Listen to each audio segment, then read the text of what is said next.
Look at these 19th century British officials. In 1921, they were convinced they were the ones bringing civilization to the Indian subcontinent. They were completely unaware that they were standing directly over ruins 5 millennia old. In 1829, a British citizen named Charles Mason was traveling to Lahore when he encountered a series of massive, unexplained brick ruins. He documented the site, but its significance remained ignored for nearly a century.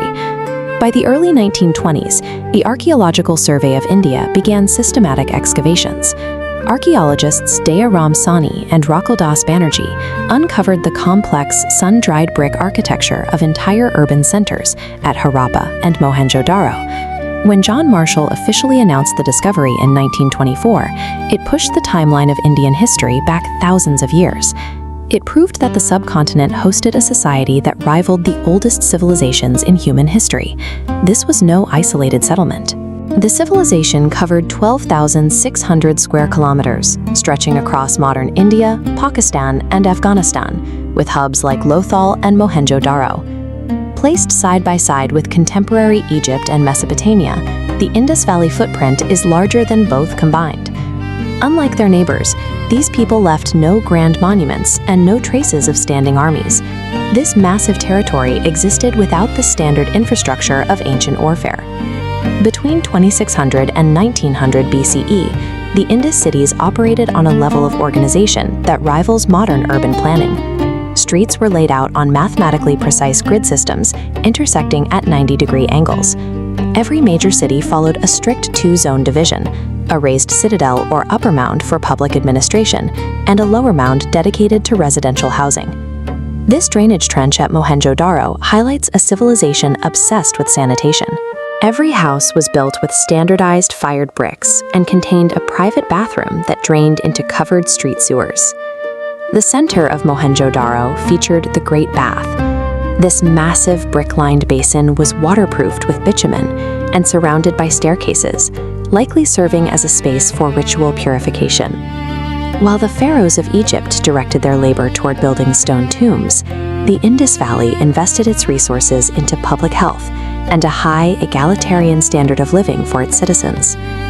The most striking anomaly of the society is the lack of conflict.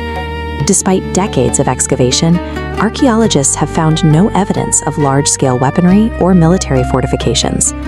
Their influence was built on commerce. They were the first to harvest and weave cotton, trading these textiles as far as Mesopotamia, where they were recorded as the merchants of Meluha. Artifacts like this bronze figurine reveal a society with the wealth to support specialized artists and the metalworking skill to create intricate jewelry and detailed statuary. This soapstone seal depicts a horned figure in a yogic posture, surrounded by animals. It suggests a spiritual life focused on the natural world and early precursors to deities like Shiva. This was an empire defined by trade and cultural cohesion rather than military conquest, successfully managing a massive population through peaceful cooperation. 100 years after their discovery, we still cannot read a single word they wrote. These pictographic symbols remain one of the world's great linguistic barriers. Our understanding of ancient Egypt relies on the Rosetta Stone, a slab containing the same text written in multiple scripts, allowing scholars to cross-reference known languages.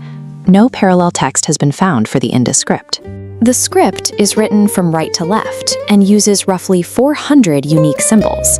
Because we cannot translate them, we don't know the names of their leaders or the laws that governed their cities. A moment of wonder. This silence is a tragedy for history. Until we find a way to translate these symbols, the specific thoughts and voices of the Indus people remain lost to us. Around 1900 BCE, this stability failed. Shifting monsoons and a drying climate caused the region's great rivers to vanish, leading to widespread famine and the collapse of their trade networks. The population migrated eastward toward the Ganges Plains, leaving their cities to be reclaimed by the desert. Their perfectly engineered homes were left to crumble into the earth. The Indus Valley remains a portrait of ancient human potential, a sophisticated, egalitarian society buried in the earth. The question is, will we ever find the words to let them tell their own story? Let us know your thoughts in the comments.